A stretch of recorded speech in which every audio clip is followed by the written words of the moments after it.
দর্শক, ইতিমধ্যে আপনারা হয়তো জানেন যে গাজীপুরের জয়দেবপুরে থেমে থাকা তেলবাহী ট্রেনের সাথে যাত্রীবাহী ট্রেনের সংঘর্ষ হয়েছে। এতে আহত হয়েছেন অনেকে।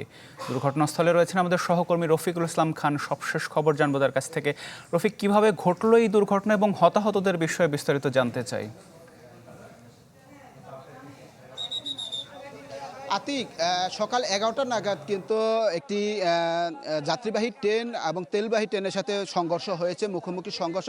তবে দুটি ট্রেনেরই কিন্তু গতি কম ছিল, কেননা যে যাত্রীবাহী ট্রেনটি ছিল সেটি কিন্তু যদেপুর স্টেশন থেকে ছেড়ে আসছিল, ঢাকার দিকে যাচ্ছিল। আর ঢাকার দিক থেকে তেলবাহী ট্রেনটি মূলত উত্তরবঙ্গের দিকে যাচ্ছিল। সেই ট্রেনের কিন্তু এক ট্রেনের সংঘর্ষ। আপনাকে যদি একটু দেখায়, আমার পিছনে আপনি দেখতে পাচ্ছেন যে তেলবাহী ট্রেনটি রয়েছে, সেই ট্রেনটি মূলত যে লেন আছে সেই লেন দিয়ে যাচ্ছিল। আর যাত্রীবাহী যে ট্রেনটি সেটি জয়দেবপুর হয়ে যে দুটি লেন রয়েছে, এখানে কিন্তু ডাবল লেনে ট্রেন চলাচল করে। মূলত এক লেনের ট্রেন কিন্তু আরেক লেনে চলে যাওয়ার কারণে মূলত যে দুর্ঘটনাটা ঘটেছে। আমরা জেলা প্রশাসনের সাথে কথা বলেছি। জেলা প্রশাসক আবুল মোহাম্মদ ফাতে শফিকুল ইসলাম তিনি বলেছেন যে এটা আসলে রেলওয়ে কর্তৃপক্ষের যে মাস্টারের সিগন্যালের দায়িত্ব রয়েছে, তার দায়িত্ব অবহেলার কারণে এই ঘটনাটি ঘটেছে। কেননা এখানে মূলত যে ঘটনাটি ঘটেছে সেটি কিন্তু ঘটার কথা নয়, কেননা দুটি লেন দিয়ে দুটি ট্রেনই যাবে। এক লেনের ট্রেন কিন্তু আরেক লেনে যাওয়ার কোনো সুযোগ নেই। শুধুমাত্র যেহেতু রেলওয়ের মাস্টার যিনি রয়েছে তিনি হয়তো সিগন্যাল এক লেনের ট্রেনটি আরেক লেনের সিগন্যাল দিয়েছিলেন, যে কারণে এখানে ঘটে গিয়েছে। আপনি নিশ্চয়ই দেখতে পাচ্ছেন এই অংশটিতে কিন্তু আতিক মূলত দুটি ট্রেনে দেখেন আপনি একটি আরেকটার সাথে লেগে আছে। এখানে মুখোমুখি সংঘর্ষ হয়েছে। মুখোমুখি বলতে ট্রেনটি আসলে আসতে যে তেলবাহী ট্রেনটি সেটি কিন্তু ঢাকার দিকে যাচ্ছে আমরা যেটি দেখতে পাচ্ছি। তো পেছন দিক থেকে কিন্তু যাত্রীবাহী ট্রেনটি এসে সজোরে এটার পেছনে লাগিয়ে দিয়েছে এবং এই কারণে মূলত এই দুর্ঘটনাটি ঘটেছে। এবং ঘটনার পরপরই কিন্তু ফায়ার সার্ভিসের 4টি ইউনিট ঘটনাস্থলে ছুটে আসে। এখানে এসে তারা উদ্ধার তৎপরতা এখনও চালাচ্ছে। তো ফায়ার সার্ভিস কর্মীরা বলছেন তারা প্রতিটি বগিতেই কিন্তু তল্লাশি চালিয়েছে। তবে ভেতরে কিন্তু কোনো এখন আর আহত কেউই নেই। স্থানীয়রা বলছেন তারা যেটি দেখেছে, হঠাৎ করে বিকট শব্দে এখানে ট্রেনের বগিগুলো লাইনচ্যুত হয়ে যায় এবং এরপর লাইনচ্যুত হয়ে যায়। লাইনচ্যুত হওয়ার পরপরই কিন্তু এখানে বেশ কয়েকজন আহত হয়। আহতদের উদ্ধার করে শহীদ তাজউদ্দিন আহমদ মেডিকেল কলেজ হাসপাতালে পাঠানো হয়েছে। তো স্থানীয়রা যেটি বলছেন, তারা 8-10 জনকে মূলত এখান থেকে উদ্ধার করেছেন, তাদেরকে হাসপাতালে ভর্তি করা হয়েছে। ফায়ার সার্ভিস বলছেন তারা আসার আগেই স্থানীয়রা মূলত এখান থেকে যারা আহত হয়েছে তাদেরকে উদ্ধার করে হাসপাতালে প্রেরণ করেছে। তো জেলা প্রশাসক বলছেন তারা যেটি জানতে পেরেছেন, তারা 3 থেকে 4 জন লোক আহত হয়েছে, সেটি কিন্তু আমাদের জেলা প্রশাসক নিশ্চিত করেছেন। তাছাড়া আমরা লোকাল থানার ওসি রয়েছেন, গাজীপুর জিএমপি সদর থানার ওসি রাফিউল ইসলাম, তার সাথে কথা বলেছি। তিনিও আমাদেরকে নিশ্চিত করেছেন যে 3 থেকে 5 জন লোক আহত হয়েছে। তবে যাত্রীবাহী যে ট্রেনটি রয়েছে সেই ট্রেনে কিন্তু আসলে যাত্রী সংখ্যা কম ছিল। আর যাত্রী সংখ্যা কম থাকার কারণে কিন্তু বড় ধরনের কোনো দুর্ঘটনা ঘটেনি। আর যেহেতু স্টেশন থেকে কিছুটা সময় আসার পরই এই ঘটনাটি ঘটেছে, যে কারণে দুটি ট্রেনেরই কিন্তু গতি কম ছিল এবং গতি কম থাকার কারণে আসলে হতাহতের সংখ্যাটাও কম হয়েছে। তো যদি দুটি ট্রেনের গতি বেশি থাকতো তাহলে হয়তোবা দুর্ঘটনা এবং হতাহতর সংখ্যা সেটি কিন্তু আরও বেড়ে যেত। তো আমরা যেটি দেখছি, এখন 3 থেকে 4টি বগি কিন্তু লাইনচ্যুত হয়ে গেছে এবং লাইনচ্যুত হওয়ার কারণেই কিন্তু ঢাকার সাথে দেশের উত্তর এবং পশ্চিমাঞ্চলের ট্রেন চলাচল বন্ধ রয়েছে। আপনি জানেন যে রাজধানী ঢাকা থেকে যে সমস্ত ট্রেন চলাচল করে তার অধিকাংশই কিন্তু গাজীপুর দিয়ে চলাচল করে, অর্থাৎ এখান দিয়ে কিন্তু জয়দেবপুর স্টেশন হয়ে দেশের ময়মনসিংহ বিভাগ সহ কিশোরগঞ্জের এই লেনের ট্রেনগুলো এখান দিয়ে যাতায়াত করে। তাছাড়া বঙ্গবন্ধু সেতু হয়ে যে সমস্ত ট্রেনগুলো দেশের পশ্চিমাঞ্চলে যায় সেই ট্রেনগুলো কিন্তু এই সড়ক দিয়ে চলাচল করে। আর যেহেতু দুটি লেনের উপরই দুটি ট্রেনই লাইনচ্যুত হয়ে পড়ে গিয়েছে এবং এই কারণেই কিন্তু ট্রেন চলাচল বন্ধ রয়েছে 11টা থেকে। এখন পর্যন্ত কিন্তু উদ্ধারকারী ট্রেন এসে পৌঁছয়নি। যদি উদ্ধারকারী ট্রেন এসে পৌঁছায় তারপরে কিন্তু বলা যাবে যে কতক্ষণে এই লেন স্বাভাবিক হবে। কিন্তু আমরা যতটুকু জানতে পেরেছি বগিগুলো উদ্ধারের জন্য রিলিফ ট্রেন রওনা দিয়েছে এবং সেই ট্রেনগুলো কখন এখানে এসে পৌঁছয় সেটি এখন দেখার বিষয় এবং তারপরে কিন্তু তারা উদ্ধার কাজ শুরু করবে। তো এখন পর্যন্ত এখনও কিন্তু আপনি নিশ্চয় দেখতে পাচ্ছেন যে বিপুল সংখ্যক উৎসুক জনতা ভিড় করছেন এবং দুর্ঘটনা পরপরই কিন্তু তারা মূলত এখানে ছুটে এসেছে। ছুটে এসে যারা আহত হয়েছে তাদেরকে উদ্ধার করে এখান থেকে শহীদ তাজউদ্দিন আহমদ মেডিকেল কলেজ হাসপাতালে ভর্তি করা হয়। নিশ্চয়ই আপনি দেখছেন যে ট্রেনের বগিগুলো রয়েছে, সেই বগিগুলো কিন্তু রেল সড়কের উপর পড়ে আছে। আমরা দেখছি এটা আপনি কি দেখছেন কখন কি হয়েছে? আমরা একজন প্রত্যক্ষদর্শীর কাছে জানবো যে এই ঘটনাটি কখন ঘটেছে, আপনি কি দেখেছেন? প্রথম তো এই যে এক লাইনে মাল গাড়ি আইছে আর টিকেটে আর এক গাড়ি যাত্রীবাহী গাড়ি, এই দুইটা একটাতে সংঘর্ষ হয়ে ধুমকে মুসতে গেছে। কিন্তু ট্রেনে কিন্তু যাত্রী ছিল না, ড্রাইভার ছিল আর যাত্রী একজন না দুইজন যাত্রী ছিল। একজনের মাথা ফেটে গেছে আর একজনের আঘাত পাইছে। এগুলা মেডিকেলে নেওয়ার হতে মারা গেছে না পয়সা আছে তাও না বলা যাচ্ছে না, জানি না।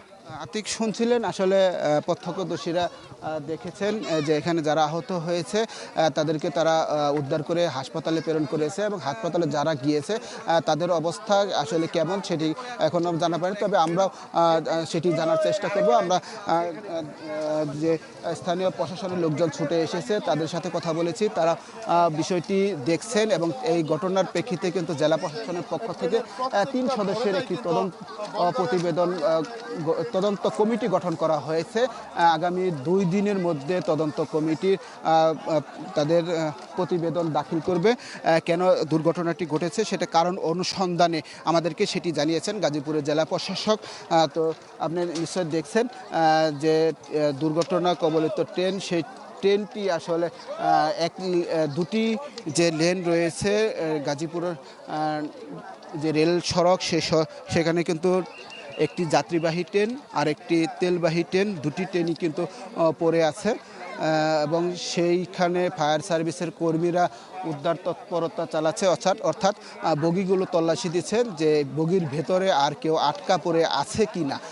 তো আমরা স্থানীয়দের সাথে কথা বলেছি, তারা বলছেন যে 11টা নাগাদ বিকট শব্দে কিন্তু তার শব্দ শুনতে পায়।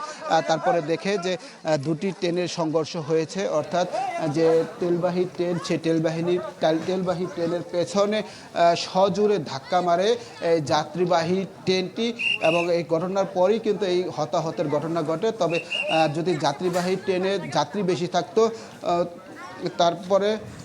তারপরে কিন্তু বলা যাবে যে আসলে কী অবস্থা সেটি আমরা আসলে আপনি নিশ্চয় দেখতে পাচ্ছেন আতিক যে এখানে যে বগি সেই বগিগুলো কিন্তু এখনও দুমড়ে মুচড়ে আছে। তো এখন পর্যন্ত যে উদ্ধারকারী রিলিফ ট্রেন সেটি এখনও এসে এখানে পৌঁছয়নি। উদ্ধারকারী রিলিফ ট্রেনে এসে পৌঁছানোর পর এই যে বগিগুলো লাইনচ্যুত হয়ে গেছে সেই বগি উদ্ধার করা কার্যক্রম শুরু করবে এবং বগিগুলো উদ্ধারের পরে কিন্তু এই সড়ক দিয়ে ট্রেন চলাচল শুরু হবে। তো আমরা যতটুকু জানতে পেরেছি যে বিভিন্ন রেল স্টেশন রয়েছে সেই সমস্ত রেল স্টেশনে কিন্তু বিপুল সংখ্যক যাত্রী এবং প্রায় 20টির মতো ট্রেন আটকা পড়ে গেছে এবং এই যে দেশের পশ্চিম এবং উত্তরাঞ্চলের ট্রেনে যে সমস্ত যাত্রীরা চলাচল করে সেই সমস্ত যাত্রীরা কিন্তু দুর্ভোগে পড়েছেন এবং এই ট্রেন দুটি যে বগিগুলো লাইনচ্যুত হয়েছে সেইগুলো কিন্তু উদ্ধার করতে বেশ সময় লাগবে। তবে যেহেতু একটি লেন যে পূর্ব পাশে লেনটি রয়েছে সেই লেনের উপরে যে বগিগুলো রয়েছে সেই বগি কিন্তু আসলে অক্ষত রয়েছে। সেই বগিগুলো যদি পেছন দিক থেকে টেনে নিয়ে রেল স্টেশনে নিয়ে যাওয়া হয় যতটুকু রেল অর্থাৎ এখান থেকে 500 গজের মতো দূরে নিয়ে গেলে তারপরে কিন্তু এক লেন দিয়ে হয়তো তারা ট্রেন চলাচল স্বাভাবিক করতে পারবে। তবে সেই ক্ষেত্রে উদ্ধারকারী ট্রেন আগে এসে পৌঁছতে হবে। উদ্ধারকারী ট্রেন এসে পৌঁছিয়ে তারপরে কিন্তু এইভাবে যদি কাজ শুরু করে তাহলে হয়তো দ্রুততম সময়ে এই সড়ক দিয়ে ট্রেন চলাচল স্বাভাবিক শুরু করতে পারবে। তো আমরা যেটি জানতে পেরেছি সকাল 11টা নাগাদ যাত্রীবাহী ট্রেন এবং যে তেলবাহী ট্রেনের সংঘর্ষ হয়। সংঘর্ষে ৮-১০ জন যাত্রী আহত হয়েছে। তাদেরকে উদ্ধার করে শহীদ তাজউদ্দিন আহমদ মেডিকেল কলেজ হাসপাতালে ভর্তি করা হয়েছে। এই ঘটনার প্রেক্ষিতে ৩ সদস্যের একটি তদন্ত কমিটি গঠন করা হয়েছে। তদন্ত কমিটির প্রতিবেদন পাওয়ার পরেই কিন্তু আইনগত ব্যবস্থা নেবে বলে আমাদেরকে জানিয়েছে প্রশাসন। আমরা গাজীপুরের জেলা প্রশাসনের সাথে কথা বলেছি, লোকাল থানার ওসির সাথে কথা বলেছি, স্থানীয় যে সমস্ত লোকজন রয়েছে তাদের সাথে কথা বলেছি। তারা বলেছেন যে 11টা নাগাদই বিকট শব্দে দুটি ট্রেনের মধ্যে সংঘর্ষ হয়, অর্থাৎ যাত্রীবাহী ট্রেনটি কিন্তু তেলবাহী যে ট্রেন রয়েছে সেই ট্রেনের পেছনে ধাক্কা দেয় এবং ধাক্কা দেওয়ার পরে রফিক, কিন্তু এক্ষেত্রে আমি একটু আপনার কাছে জানতে চাই, রফিক যদি আমাকে শুনতে পান, রেল লাইনে একটি লাইনে তো তেলবাহী ট্রেন দাঁড়িয়েছিল এবং আরেকটি লাইন দিয়ে আসলে যাত্রীবাহী ট্রেনটি যাবার কথা। চালক বা আসলে ট্রেনের অন্যান্য স্টাফ কারোর সাথে আপনার কথা হয়েছে কিনা? কার গাফিলতিতে আসলে এই ধরনের ঘটনা ঘটলো? আসলে রেলের কোনো লোকজনকে সাথে আমাদের কথা হয়নি। আমরা এখানে যে সমস্ত প্রশাসনের লোকজন রয়েছে, বিশেষ করে জেলা প্রশাসন, পুলিশের এই থানার ওসি রয়েছে, তাছাড়া যে ফায়ার সার্ভিসের কর্মীরা, তাদের সাথে আমাদের কথা হয়েছে যে যাত্রীবাহী ট্রেনটি সেটি কিন্তু ওই লেনে যাওয়ার কথা না, অর্থাৎ পূর্ব পাশে যে এখানে ডাবল লেন রয়েছে, ডাবল লেন দিয়ে মূলত পূর্ব পাশে যে লেনটি রয়েছে সেই লেন দিয়ে ট্রেন যাতায়াত করে ঢাকার দিকে যে ট্রেন যায়, আর ঢাকার থেকে যে উত্তরবঙ্গের ট্রেনগুলো যায় সেটি কিন্তু পশ্চিম পাশের লেন দিয়ে যাতায়াত করে।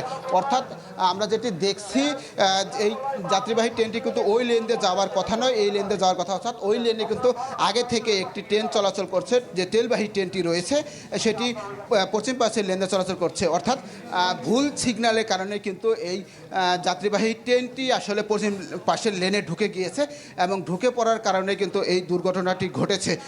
আপনি দেখছেন যে এখানে ফায়ার সার্ভিসের কর্মীরা কিন্তু ছুটে এসেছে। ফায়ার সার্ভিসের কর্মীরা তারাও কিন্তু আমাদেরকে জানিয়েছেন দুর্ঘটনার কারণ এবং হতাহতের বিষয়ে আপনি নিশ্চয় শুনতে পাচ্ছেন। আমরা ফায়ার সার্ভিসের কর্মীর কাছে জানবো এই ট্রেনটি মানে কেন ছেড়ে আসছিল বন্ধ থাকার কারণে। এগুলা ট্রেনের যে কর্তৃপক্ষ ওনারা বলবে কেন ছেড়ে আসছে, এই উত্তর তো ফায়ার সার্ভিস দিতে পারবে না। কেন ছেড়ে আসছে, কিভাবে হয়েছে, এটা রেল কর্তৃপক্ষ বা তদন্ত। আহত 4 জন, এটা 4 জনকে মেডিকেল কলেজ হাসপাতালে প্রেরণ করা হয়েছে। আর আপাতত কোনো আহত নিহত নাই। আমরা আমাদের উদ্ধার কার্যক্রম এখনও চলমান অব্যাহত আছে। আর আপনারা জানেন যে এখানে তেলের লরি, এখানে তেল ব্যবস্থা আছে। এখানে আমরা এখনও আমাদের পানিবাহী গাড়ি ফোম এটা এখনও স্ট্যান্ড বাই আছে, যাতে কোনো আগুন না লাগে। তবে আপনাদের মাধ্যমে আমার অনুরোধ, যাতে উৎসুক জনতা এখানে ভিড় না করে, সরে থাকলে ভালো হয়। তো সবাইকে ধন্যবাদ। যেহেতু দাহ পদার্থ এই যে তেলগুলো পড়ে গিয়েছে এবং যে কোনো সময় একটা দুর্ঘটনা ঘটে যেতে পারে, সেই ক্ষেত্রে আপনারা যে উৎসুক জনতা আছে তাদেরকে এখান থেকে সরে যাওয়ার আহ্বান।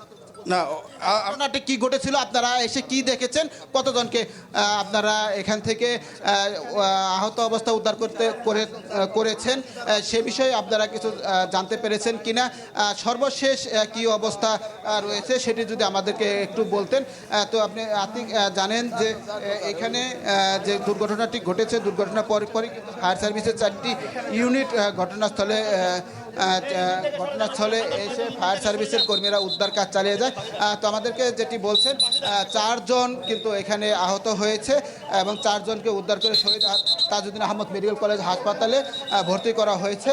এবং আমার এর সাথে আরেকজন প্রত্যক্ষদর্শী রয়েছে আতিক, আমরা তার কাছে জানবো কি হয়েছিল, কি দেখেছেন আপনারা। আজকে সকাল 11:15 দিকে আমরা একটা বিকট শব্দ পাই। শব্দ শুনে আমরা দৌড়ে এখানে আসলাম। দেখলাম যে 2টা ট্রেন মুখোমুখি অবস্থা এখানে লাগানো আছে, পড়ে আছে। তো একটা ট্রেনের মধ্যে 2 জন লোক আহত অবস্থা পড়েছে, তার মাথা ফাটা। তখন আমি এলাকার লোকজন নিয়ে তাদেরকে উদ্ধার করে মেডিকেলে পাঠাইছি। এই অবস্থা আছে। আর একটা ট্রেন ঢাকা থেকে আসছে হলো মালবাহী তেলবাহী ট্রেন, আর একটা যদিপুর থেকে আসছে, ওটা একদম যাত্রী ছিল না, খালি ছিল আর কি। ওটা 2টো মুখোমুখি একই লাইনে আসা হচ্ছে, মুখোমুখি সংঘর্ষ হয়ে গেছে। মুখোমুখি তো সাধারণত হওয়ার কথা না, কিন্তু মুখোমুখি হয়ে গেল, এটা আপনারা কিভাবে দেখছেন? এটা নিশ্চয়ই হয়তো ভুল সিগন্যাল কারণে 2টো একই লাইনে চলে আসছে। নিশ্চয়ই সিগন্যাল ভুল ছিল। এটা হয়তো তদন্তকারী যারা করবে তারা হয়তো ভেবে যাবে যারা তদন্ত করবে তারা বলতে পারবে। আতিক, আপনি নিশ্চয় শুনছেন সাধারণ মানুষও কিন্তু বলছেন যে আসলে ভুল সিগন্যালের কারণে এক লেনে দুটি ট্রেন ঢুকে গিয়েছে। কারণ এক লেনে কিন্তু দুটি ট্রেন থাকার কথা না, কারণ দুটি লেন আছে এবং দুটি লেন দিয়ে কিন্তু দুটি ট্রেন চলাচলের কথা ছিল। তবে আমরা আসলে নিশ্চয় স্বচক্ষে দেখতে পাচ্ছি, যেটি স্পষ্ট বলা যেতে পারে এখানে আসলে ভুল সিগন্যালের কারণে এই দুর্ঘটনা ঘটেছে। তবে ভাগ্য ভালো যে যাত্রীবাহী ট্রেনটি রয়েছে সে ট্রেনের ভিতরে যাত্রী ছিল না, এবং কী কারণে যাত্রী কম ছিল সেটি হয়তো আমরা রেলওয়ে কর্তৃপক্ষের সাথে কথা বললে আমরা বিস্তারিত জানতে পারবো। আর যদি আমরা আসলে রফিক, একটু জানতে চাই যে রেলের কোনো কর্মকর্তা ঘটনাস্থলে এসেছেন কিনা, তাদের কারোর সাথে আপনার কথা হয়েছে কিনা? আতিক, এখন পর্যন্ত কিন্তু আমরা রেলওয়ের কোনো লোকজন দেখতে পাইনি। তবে রেলের লোকজন হয়তোবা আছে, আমরা তাদের কাছে যদি জানতে পারি তাহলে হয়তোবা আমরা জানতে পারবো যে তাদের কোনো গাফলতি ছিল কিনা। যেহেতু ইতিমধ্যে জেলা প্রশাসনও বলেছে যে তারা এখানে যেটি দেখছে এটি নিশ্চিত বলা যেতে পারে একটি যে ভুল সিগন্যালের কারণেই এই দুর্ঘটনাটি ঘটেছে, এবং ভুল সিগন্যাল হওয়ার কারণেই এক লেনের ট্রেন আরেক লেনে ঢুকে গিয়েছে, এবং এক লেনের ট্রেন আরেক লেনে ঢুকে যাওয়ার কারণে এই ঘটনাটি ঘটেছে। এবং এই কারণে এই যে হতাহত, যদিও বেশি মানুষ এখানে হতাহত হয়নি, তবে যে তেলবাহী ট্রেনটি রয়েছে সেটি একটি বগির যে ওয়াগন রয়েছে সেটি তেল কিন্তু ইতিমধ্যে পড়ে গিয়েছে, এবং যে রেড ক্রিসেন্টের লোকজন রয়েছে, আইনশৃঙ্খলা বাহিনীর সদস্য রয়েছে, তারা কিন্তু এখানে যে সমস্ত সাধারণ মানুষ রয়েছে তাদেরকে সরে যেতে বলছে, এবং পাশাপাশি এখানে দাহ পদার্থ অর্থাৎ এখানে আগুন জাতীয় কিছু যেন সে নিয়ে না আসে সেটি কিন্তু তারা বলছেন। কারণ এখানে যদি কোনো কারণে আগুন লেগে যায় তাহলে কিন্তু ভয়াবহ পরিস্থিতি হবে, এবং এই কারণে মূলত তারা সচেষ্ট আছে, মানুষজনকে সচেতন করতেছে যাতে বড় ধরনের কোনো দুর্ঘটনা না ঘটে, এবং এখানে যেন কোনো অবস্থাতে আগুন ধরে না যায়। তবে আতিক, আপনি জানেন যে দাবদাহ চলছে, আমরা দেখেছি বিভিন্ন যাতায়াতে কিন্তু পিচ গলে যাচ্ছে, এবং রেলের পাতও কিন্তু বাঁকা হয়ে গিয়েছে। সেই ক্ষেত্রে যদি অতিরিক্ত তাপমাত্রা হয়, সেই অতিরিক্ত তাপমাত্রার কারণে যদি কোনো দুর্ঘটনা হয় সেটি কিন্তু ভিন্ন কথা। তাছাড়া এখন পর্যন্ত আমরা যেটি দেখছি যে ঘটনা এখানে সেই ঘটনার পরপরই ফায়ার সার্ভিস সহ আইন শৃঙ্খলার বাহিনীর সদস্যরা এখানে ছুটে এসেছে। তারা এই ঘটনার 3 সদস্যের একটি তদন্ত কমিটি গঠন করেছে জেলা প্রশাসন। জেলা প্রশাসনের পক্ষ থেকে 2 দিনের ভিতরে তদন্ত রিপোর্ট দিতে বলা হয়েছে। আমরা ফায়ার সার্ভিসে কথা বলেছি, ফায়ার সার্ভিসও বলছেন যে তারা ঘটনার পরপরই এখানে এসে তারা উদ্ধার তৎপরতা চালিয়ে গিয়েছে, এবং প্রতিটি বগিতে তল্লাশি দিয়েছে। তবে বগির ভেতরে আর কোনো লোকজন কিন্তু ভিতরে আটকা পড়ে নেই, কিংবা আহত লোকজনও নেই। তো আসলে যে ঘটনাটি, যদি দুটি যাত্রীবাহী ট্রেনই থাকতো আর যদি দুটি ট্রেনের ভিতরে মানুষজন বেশি থাকতো তাহলে হয়তো বা বড় ধরনের কোনো দুর্ঘটনা ঘটে যেত। যে আপনি নিশ্চয় দেখছেন যে তেলবাহী ট্রেনটি রয়েছে সেটির যে বগি লাইনচ্যুত হয়ে গেছে, যে চাকা সেটি কিন্তু এখান থেকে আসলে অনেকটুকু উপরে উঠে গিয়েছে, এবং যে নিচে রেল লাইন রয়েছে সেটি কিন্তু বাঁকা হয়ে গিয়েছে, এবং বেশ কিছু জায়গায় কিন্তু রেলের লাইনও ক্ষতিগ্রস্ত হয়েছে, সেইগুলো মেরামত করতে হবে। এবং আমরা যতটুকু জানতে পেরেছি ঢাকা থেকে একটি উদ্ধারকারী ট্রেন রওনা দিয়েছে, এবং উদ্ধারকারী ট্রেন ঘটনাস্থলে এসে পৌঁছে এই উদ্ধার তৎপরতা চালিয়ে যাবে, এবং এই উদ্ধার করার পর কিন্তু এই সড়কে ট্রেন চলাচল শুরু করবে। তো আপনি জানেন যে 11টা থেকে এই সড়ক দিয়ে দেশের উত্তর পশ্চিমাঞ্চলে ট্রেন চলাচল বন্ধ রয়েছে। তো এই আপনি দেখছেন যে তেলবাহী একটি বগি দেখাচ্ছি আপনাকে। এই বগিটি এই অংশে কতটুকু বাঁকা হয়ে গিয়েছে, এবং নিচ থেকে একটি বগির আরেকটি যে সংযোগ থাকে সেই সংযোগ কিন্তু ভেঙে গিয়ে এই লেন্থ মূলত প্রায় 3 ফিট পর্যন্ত সরে গেছে, অর্থাৎ পুরো বগিটি কিন্তু লাইনচ্যুত হয়ে গেছে। এইখান থেকে আপনাকে যদি একটু লম্বা করে দেখাই তাহলে হয়তো দেখবেন যে এই পাশটা আমার ডান পাশে লম্বা করে আপনাকে দেখায়, তাহলে দেখতে পারবেন যে কতটুকু ক্ষতি হয়েছে বগিগুলো। এখানে তেলবাহী ট্রেনের চারটি বগি আর যাত্রীবাহী ট্রেনেরও কিন্তু প্রায় 4টি বগি সহ প্রায় 8-10টি ইঞ্জিন সহ 8-9টি বগি কিন্তু লাইনচ্যুত হয়েছে এবং এই বগিগুলো উদ্ধারকারী ট্রেন এসে তারা উদ্ধার করবে এবং উদ্ধারের পরেই কিন্তু এই সড়ক দিয়ে ট্রেন চলাচল শুরু করবে। তো আপনি জানেন এখন প্রায় দীর্ঘ সময় হয়ে গেল, এখন পর্যন্ত কিন্তু এই সড়ক দিয়ে ট্রেন চলাচল বন্ধ রয়েছে। তো আপনি জানেন যে দেশের সবচেয়ে গুরুত্বপূর্ণ রেল সড়ক, এই সড়ক দিয়েই মূলত দেশের উত্তর এবং পশ্চিমাঞ্চলে ট্রেন চলাচল করে। দুর্ঘটনার পর থেকেই সড়কে ট্রেন চলাচল বন্ধ রয়েছে। সকাল 11টা নাগাদ কিন্তু বিকট শব্দে এই দুটি ট্রেনের সংঘর্ষ হয়। সংঘর্ষের পরপরই বেশ কয়েকজন আহত হয়। আহতদের স্থানীয় লোকজন উদ্ধার করে শহীদ তাজউদ্দিন আহমদ মেডিকেল কলেজ হাসপাতালে ভর্তি করে এবং সেইখানে কিন্তু চিকিৎসাধীন রয়েছেন তারা। তবে এখন পর্যন্ত কিন্তু কারো মৃত্যুর খবর আমরা পাইনি। আমাদেরকে জেলা প্রশাসন, ফায়ার সার্ভিস এবং পুলিশ নিশ্চিত করেছেন যে তারা 4 জনের কথা শুনেছেন এবং 4 জন ব্যক্তিকে স্থানীয় লোকজন উদ্ধার করে হাসপাতালে ভর্তি করেছে। তবে এখানে নিহতের কোনো খবর পাওয়া যায়নি। আতিক, তো এখন পর্যন্ত আপনি দেখছেন ফায়ার সার্ভিস সহ যে লোকজন রয়েছেন তারা কিন্তু এখানে ছুটে এসেছেন এবং এখানে মাইকিং করা হচ্ছে। মাইকে বলা হচ্ছে এখানে যেন লোকজন ভিড় না করে, কারণ ইতিমধ্যেই বিপুল পরিমাণ তেল কিন্তু রেল সড়কের উপর পড়ে গিয়েছে। কোনো কারণে যদি দুর্ঘটনা ঘটে সেই কারণে যারা আসেন উৎসুক জনতা তারা যেন কোনো দাহ পদার্থ না নিয়ে আসেন এবং সাধারণ মানুষ যারা রয়েছে তাদেরকে এখানে সতর্ক করা হয়েছে এবং রেল লাইন থেকে সাধারণ মানুষজনকে সরে যেতে বলা হচ্ছে। আমরা দেখছি যে রেড ক্রিসেন্টের লোকজন রয়েছে তারা এখানে এসছেন। তারা মূলত যে সমস্ত মানুষজন রয়েছে তাদেরকে এই রেল লাইন থেকে সরে যাওয়ার জন্য বলা হয়েছে। ঘটনার পরপরই কিন্তু জেলা প্রশাসনের লোকজন ঘটনাস্থলে ছুটে আসে। এখানে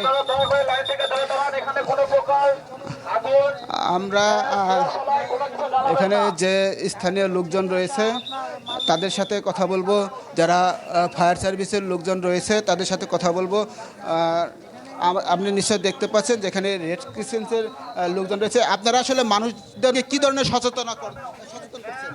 আমরা মানুষদেরকে এখানে সচেতন করছি, যেহেতু এখানে একটি তেলের পাম্প জাতীয় একটি এখানে তেল আছে, তো আমরা মানুষকে সতর্ক করছি যাতে এখানে কোনো প্রকার দিয়াশলাই বা কোনো প্রকার ম্যাচ বা কোনো প্রকার আগুনের সংস্পর্শে না আসে। এখানে আগুনের সংস্পর্শে আসলে এখানে একটি বড় ধরনের বিস্ফোরক সৃষ্টি হতে পারে। এই জন্য আমরা মানুষের সাহায্য সহযোগিতা করতেছি এবং আমরা সকলের কাছে অনুরোধ করতেছি, আমরা বাংলাদেশ রেড ক্রিসেন্ট সবসময় আমরা সজাগ ও আমরা বাংলাদেশ রেড ক্রিসেন্ট সোসাইটি সারা বাংলাদেশে সকল ধরনের ঝুঁকিপূর্ণতে আমরা শারীরিকভাবে সহযোগিতা করি সবাইকে এবং এখানে তৎক্ষণাৎ আমরা জানার মাত্র আমরা তৎক্ষণাৎ এখানে আসছি এবং ধন্যবাদ। এখানে আপনারা আসলে আপনারা তো এখানে আসছেন, এসে লোকজন তো আমরা দেখছি বিপুল সংখ্যক মানুষ এখানে ভিড় করছেন, তাদেরকে কোন ধরনের সচেতনতার বার্তাটা দিচ্ছেন, তাদেরকে কোন ধরনের সচেতন করছেন? আমরা তাদেরকে সচেতন করছি। আমরা আমাদের বাংলাদেশের যে কোনো পরিমাণ দুর্ঘটনা হলে আমরা এখানে দেখতে পারি এখানে কিছু মানে জনসাধারণ এখানে প্রচুর পরিমাণ বিশৃঙ্খলা করার চেষ্টা করে। আমরা বারবার মানে সতর্কতা তাদেরকে দিয়ে রাখি যে আপনারা দয়া করে যেখানে দুর্ঘটনা প্রবণ এলাকা এবং যেখানে দুর্ঘটনা সৃষ্টি হবে আপনারা দয়া করে এখানে বিশৃঙ্খলা করবেন না। এতে আমাদের প্রশাসন, আমাদের বাংলাদেশ রেড ক্রিসেন্ট সোসাইটি এবং আমাদের সাংবাদিকদের এসব আমাদের তথ্য ফুটেজ এবং আমাদের সাহায্য সহযোগিতা করতে অনেক প্রকার সমস্যা রয়েছে। কোন ধরনের দুর্ঘটনা করতে পারে? এখানে যেহেতু তেল রয়েছে এখানে আগুনের সংস্পর্শে আসলে এখানে বড় ধরনের বিস্ফোরক হতে পারে। এজন্য আমরা সবাইকে সচেতন করতেছি যাতে আমরা ইনশাআল্লাহ আমরা এটা সমস্যা থেকে আমরা খুব তাড়াতাড়ি অতি শীঘ্রই আমরা এখান থেকে উদ্ধার করতে সক্ষম হবো ইনশাআল্লাহ। আতিক, শুনছিলেন আসলে যারা রেড কিচেন্সের লোকজন রয়েছে তারা এখানে মানুষজনকে সচেতন করছেন যাতে করে কেউ দাহ পদার্থ নিয়ে এখানে না আসে, কারণ একটি দাহ পদার্থ নিয়ে আসলে এখানে বড় ধরনের দুর্ঘটনা ঘটে যেতে পারে। সেই কারণে আসলে এখানে মানুষজনকে রেল লাইন থেকে সরে যেতে বলা হচ্ছে। শুধুমাত্র যারা প্রশাসনের লোকজন রয়েছে তারা এখানে আছে এবং যে সমস্ত ফায়ার সার্ভিসের লোকজন আছে তারা এখানে আছে। আমাদের এখানে গাজীপুরের জেলা প্রশাসক রয়েছে, আমরা জেলা প্রশাসকের কাছে জানবো তিনি ঘটনাস্থলে এসে কি দেখছে এবং এখানে যে তদন্ত কমিটি গঠন করা হয়েছে সেই তদন্ত কমিটি কতদিনের মধ্যে রিপোর্ট প্রদান করবে, আমরা এই বিষয়ে জেলা প্রশাসক মোহাম্মদ আবুল ফাতে শফিকুল ইসলাম জানবো। এখানে আসলে কি ঘটেছিল, কেন এই ঘটনা? আমরা প্রাথমিকভাবে দেখে মনে হলো তো একটি সিগন্যাল জনিত একটি দুর্ঘটনা হতে পারে, টেকনিক্যাল ফল্টও হতে পারে, আবার দায়িত্বে যিনি ছিলেন তার গাফিলতি হতে পারে। তো তদন্তের মাধ্যমে এটা বেরোয় আসবে যে আসলে কি কারণে এই দুর্ঘটনাটি ঘটে। আমরা 3 সদস্যের একটা কমিটি গঠন করে দিয়েছি অতিরিক্ত জেলা ম্যাজিস্ট্রেট গাজীপুরকে প্রধান করে। 2 দিনের মধ্যে তারা প্রতিবেদন দিবে। কিন্তু এই মুহূর্তে আমাদের প্রধান কাজ হচ্ছে রেল যোগাযোগটি স্বাভাবিক রাখা। উদ্ধারকারী ট্রেন ঢাকা থেকে অনেক আগে রওনা দিয়েছে, এসে গেলেই আমরা রেল যোগাযোগটা আগে স্বাভাবিক করব। তারপরে তেলবাহী একটি ট্যাঙ্কার এখানে আছে যেখান থেকে তেলের একটু লিক হচ্ছে, এটাও যাতে দুর্ঘটনা না ঘটে আমরা পেট্রোলিয়াম কর্পোরেশনের সাথে কথা বলেছি। ফায়ার সার্ভিসের টিম এখানে আছে, তারা এই তেলটাকে অন্যত্র স্থানান্তর করার ব্যবস্থা করবে যাতে কোনো দুর্ঘটনা না ঘটে। আহত নিহত নেই। আমাদের রেলগাড়িটি যেটি টাঙ্গাইল কমিউটার ট্রেন এটি খালি ছিল, আর একটি মালগাড়ি থাকায় আসলে আমাদের সৌভাগ্য যে আমাদের যাত্রী ছিল না, শুধুমাত্র চালক এবং তার সহকারী মিলে 4 জন আহত হয়েছে। আমাদের শহীদ তাজউদ্দিন আহমেদ মেডিকেল কলেজ হাসপাতালে তাদেরকে চিকিৎসা দেওয়া হচ্ছে। স্যার, সাধারণত তো কমিউটার ট্রেনে আমরা দেখি সবসময় লোকজন থাকে, প্রচুর পরিমাণে ঝুলে যায়, আজকে এটা খালি থাকার কারণ? এটা খালি ট্রেন শিডিউলের না, এটি ব্যাক করছিল টাঙ্গাইলে, টাঙ্গাইল থেকে শিডিউল অনুযায়ী আবার ছেড়ে আসার কথা। আমরা এটাও দেখবো আসলে যে ট্রেনটি শিডিউল বহির্ভূতভাবে কেন গেল, যথাযথ অনুমোদন ছিল কিনা। মূলত যাত্রী ছিল না, কারণ এটি অন শিডিউলে ছিল না, এটি টাঙ্গাইল থেকে যাত্রী নিয়ে ঢাকায় আসার কথা। আসলে কতজন সদস্য নিয়ে এই তদন্ত কমিটি গঠন করা হয়েছে? 3 জন সদস্য নিয়ে আমাদের অতিরিক্ত জেলা ম্যাজিস্ট্রেট গাজীপুর, স্টেশন মাস্টার এবং ফায়ার সার্ভিসের সহকারী পরিচালক। আতিক, শুনছিলেন জেলা প্রশাসক বলছিলেন যে যে যাত্রীবাহী ট্রেনটি রয়েছে সেটি আসলে কোনো শিডিউলে ছিল না, এটি মূলত টাঙ্গাইল গিয়ে তারপরে যাত্রী নিয়ে আবার ঢাকার উদ্দেশ্যে রওনা হতো, যে কারণে এই ট্রেনটি আসলে খালি ছিল এবং যে তেলবাহী ট্রেনটি ছিল সেটি কিন্তু পশ্চিম পাশে যে লেনটি রয়েছে সেই লেন দিয়ে মূলত চলাচল করছিল। তো এক লেনের ট্রেন আরেক লেনে চলে গিয়েছেন। জেলা প্রশাসকও আমাদেরকে বলেছেন যে আসলে দায়িত্বে যারা অবহেলা ছিল ট্রেনের লোকজন, তাদের গাফলতির কারণে এটি হয়েছে, সেটি কিন্তু বলতে পারছেন নিশ্চিত। তবে তারপরেও তারা একটি তদন্ত কমিটি গঠন করেছে, 3 সদস্যের তদন্ত কমিটি। সেই কমিটি কিন্তু 2 দিনের ভিতরে একটি তদন্ত প্রতিবেদন দাখিল করবে। তদন্ত কমিটির প্রতিবেদনের পরই কিন্তু আসলে সঠিক তথ্য বলা যাবে কেন দুর্ঘটনা ঘটেছে, কি কারণে ঘটেছে। তো আপনাকে যদি আবার দেখায় একটু আপনার পিছনে যে ঘটনাটি ঘটেছে সেটি কিন্তু আসলে একটি মর্মান্তিক ঘটনা। সেই কারণে আসলে আমরা এখানে এসে ফায়ার সার্ভিস, জেলা প্রশাসন সহ সকলের সাথে কথা বলেছি। তারা বলছেন 11টা নাগাদ এই দুর্ঘটনাটি ঘটে। দুর্ঘটনার পরেই কিন্তু যে ফায়ার সার্ভিস সহ লোকজন ছুটে আসে, ফায়ার সার্ভিসের লোকজন ছুটে এসে বগিগুলো তল্লাশি চালায়।